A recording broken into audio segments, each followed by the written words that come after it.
Terima kasih untuk Anda yang masih bergabung bersama kami di Power Breakfast Permisa. Dan masih bersama dengan rekan saya Marngi Feracong. Mangi, lagi ngapain? David, saya lagi cari-cari lagu. Sekarang kan kita bisa dengerin radio streaming ya, David. Jadi saya tuh lagi pilih-pilih nih lagu yang saya suka untuk saya masukin di list nanti buat saya dengerin gitu. Ya, tampaknya kemajuan teknologi sudah semakin canggih ya. Biasanya radio kita hanya bisa dengar di mobil, kemudian juga di rumah, kemudian ada kotak box radionya juga. Tapi dengan kemajuan teknologi tampaknya radio sekarang sudah beralih ke arah digital. Betul. Dan ini bisa didengarkan di mana saja dan kapan saja. Oke, dan sesuai nih David dengan informasi kita di segmen Create Up kali ini, di mana transformasi industri radio di tengah perkembangan teknologi sangat dibutuhkan saat ini. Platform siaran radio juga sudah mulai beragam. Tentu saja hal ini menjadi tantangan berat bagi pengelola industri radio yang masih konvensional.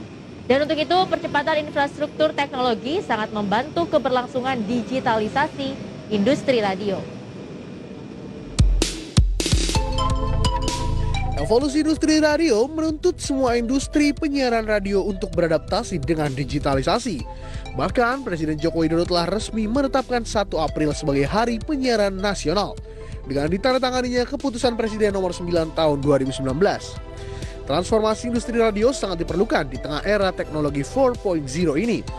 Tantangannya, modernisasi penyiaran insan radio menyatukan teknologi musik hingga bisnis, menjadi tantangan para pengelola radio di masa sekarang. Terlebih lagi, kehadiran evolusi radio streaming dan podcast atau iPod broadcasting semakin memberatkan laju industri radio yang konvensional. Digitalisasi radio diakui membutuhkan infrastruktur yang sangat besar dan modal yang cukup besar, termasuk perangkat jaringan internet yang semakin modern. Saat ini bahkan untuk mendengarkan siaran radio bisa mulai akses internet lewat berbagai media elektronik masa kini seperti smartphone, tablet, komputer, ataupun laptop. Transformasi industri radio wajib dilakukan di tengah globalisasi teknologi. Berbagai sumber, IDX Channel.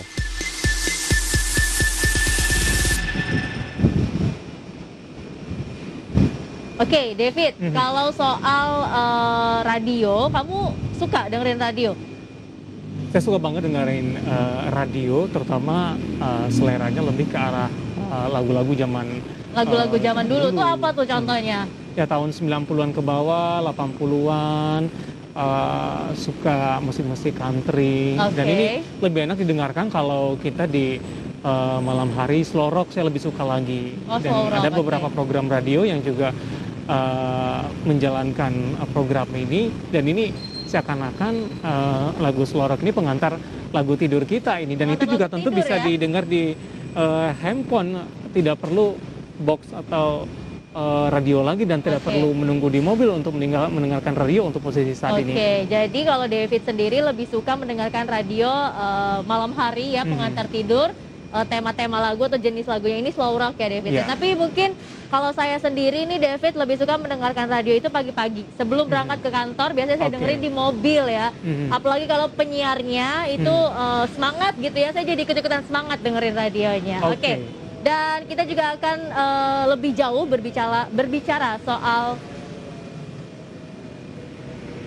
bagaimana dengan teknologi digital sampai sejauh ini, apakah para pelaku di industri ini sudah siap? Karena kalau tidak melakukan digitalisasi, Mangi, ini akan ketinggalan. Oke. Jadi memang kalau kita lihat saat ini bagaimana kesiapan dari industri radio sendiri ya, David ya. Kita akan coba sapa narasumber di pagi hari ini, Mangi. Silakan. Ya, dan sudah tersambung ini bersama dengan Adrian Syarkawi selaku CEO Mahaka Radio Integra. Halo Mas Adrian, selamat pagi. Pagi Mbak. Gimana kabarnya, sehat ya? Alhamdulillah. Oke, Mas Adrian, sebenarnya bagaimana sih Mas Adrian ini melihat industri radio saat ini? Banyak perubahan yang terjadi ya, karena ada 2 hal yang menyebabkan terjadinya perubahan. Salah satu pasti adalah pandemi, sehingga pola pendengar radio itu ada perubahan. Yang kedua adalah digital. Nah, jadi dua isu ini menyebabkan banyak perubahan yang terjadi dari sisi pola pendengar radio. Jadi sehingga itulah yang menyebabkan banyak perubahan yang harus kami lakukan selaku pemain di industri radio. Oke, jadi memang ada beberapa perubahan saat ini untuk industri radio sendiri gitu ya. Iya. Mas Adrian, ini dari adanya pandemi, proses digitalisasi tampaknya berlangsung cukup cepat dari yang kita bayangkan. Dari berbagai sektor sudah menerapkan hal ini gitu. Bagaimana di industri radio? Apakah juga menetapkan atau menerapkan hal yang sama? Transformasi sudah berlangsung atau beberapa radio sudah beralih ke digitalisasi dalam hal ini? Sebenarnya sebelum pandemi digitalisasi sudah terjadi, ya sebelum pandemi sudah terjadi. Cuman pandemi menyebabkan jadi mau nggak mau harus lebih cepat. Setuju Mas dengan tadi yang disampaikan. Gitu. Iya. Karena memang ada pergeseran dari sisi biasanya orang mendengarkan radio tadi seperti Mbak sampaikan suka dengerinnya pagi gitu ya. Persepsinya orang banyak yang menyampaikan bahwa orang mendengarkan radio di mobil. Nah, ternyata selama pandemi terjadi perubahan yang signifikan tuh. Orang lebih banyak mendengarkan radio di rumah dan itu kenaikannya cukup signifikan berdasarkan dari data Nielsen.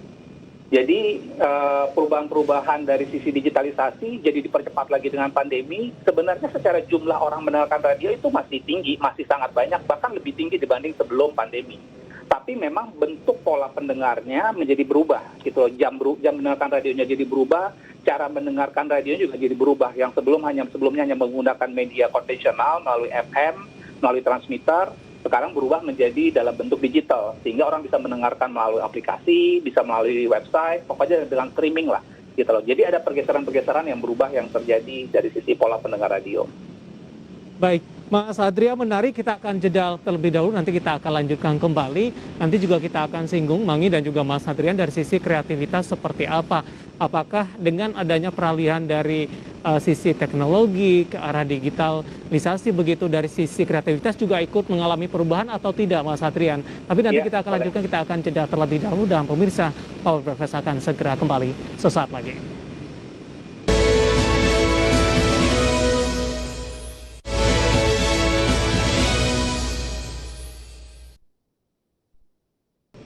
Terima kasih untuk Anda yang masih bergabung bersama kami di Power Breakfast. Dan Mangi, kita masih berbincang bersama dengan Mas Adrian Syarkawi, CEO Mahaka Radio Integra. Mas Adrian, kita lanjutkan kembali menyambung dari perbincangan sebelumnya dengan adanya peralihan atau digitalisasi dalam hal ini di industri radio. Bagaimana dengan sisi kreativitas? Apakah dengan adanya digitalisasi juga mengalami perubahan atau justru dengan digitalisasi peluang untuk memvariasikan kreativitas yang ada justru lebih besar? Pasti berubah ya, pasti banyak adjustment yang kami lakukan. Tapi yang paling menarik dengan digitalisasi, secara coverage-nya menjadi lebih luas, Mas. Kalau FM itu kan memang terbatas dengan aturan pemerintah gitu ya. Jadi kita kalau kita siarannya di Jakarta, berarti cuma bisa didengarkan Jabodetabek. Nah, dengan digitalisasi otomatis sekarang orang bisa mendengarkan di luar Jabodetabek gitu. Sehingga jumlah pendengar coverage-nya menjadi lebih luas. Nah, ini ada opportunity yang bisa diambil oleh radio. Tapi konsekuensinya pasti kreativitasnya jadi harus mengadjust gitu loh. Karena sebelumnya kan radio itu terkenal dengan sangat lokal. Jadi konten yang dibuatnya sangat lokal, bisa memberikan layanan untuk masyarakat yang lokal gitu loh. Otomatis karena coverage menjadi luas, dia juga harus melakukan adjustment terhadap dari sisi market yang juga berbeda dari area lokal tempat mereka siaran gitu loh. Itu yang menyebabkan signifikansi perubahan yang terjadi. Oke, tapi mungkin tantangan sendiri yang dihadapi industri radio nih ketika beralih ke digitalisasi apa saja? Dan kemudian ke depannya harapan dari Mas Adrian sendiri untuk industri radio seperti apa? Tantangannya adalah bagaimana jangan jadi salah melangkah pada saat perkembangan digital yang begitu luar biasa gitu loh. Karena sebenarnya dengan digitalisasi, radio sangat diuntungkan untuk bisa mengambil momen dari sisi peningkatan dari sisi digitalisasi.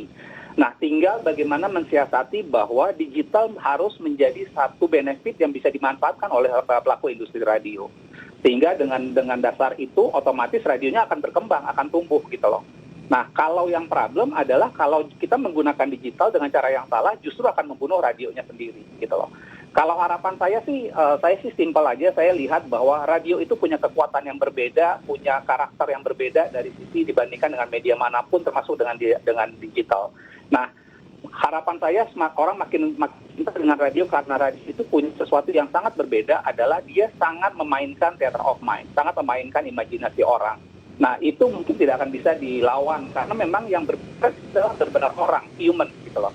Beda dengan dari sisi media lainnya. Nah, kekuatan itu yang harus dimanfaatkan oleh semua pelaku industri radio, dan harapan saya industri radio ke depannya akan terus berkembang dan terus tumbuh.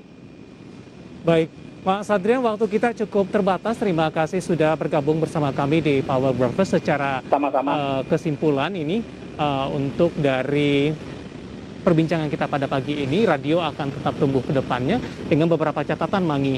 Tetap menerapkan era digitalisasi kalau tidak ketinggalan, kreativitas. Kemudian ini juga merupakan peluang untuk radio tetap bertahan ke depannya dengan potensi digital yang ada saat ini.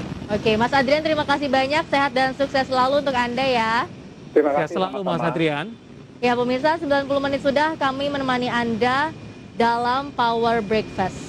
Lindungi keluarga Anda saat penularan COVID-19 semakin meningkat. Dan pemirsa, pandemi ini bisa kita lalui dengan patuhi dan disiplin pada protokol kesehatan. Semua wajib pakai masker karena masker dapat melindungi kita dan orang terdekat kita dari COVID-19. Gunakan masker secara benar dan ajak keluarga serta orang sekitar melakukan hal serupa, dan salam sehat. Dan semoga pembahasan hari ini dapat menjadi referensi dan sumber informasi untuk Anda. Tetap perbarui informasi Anda hanya di IDX Channel, your trustworthy economic, business, and capital market channel. And see you in the morning.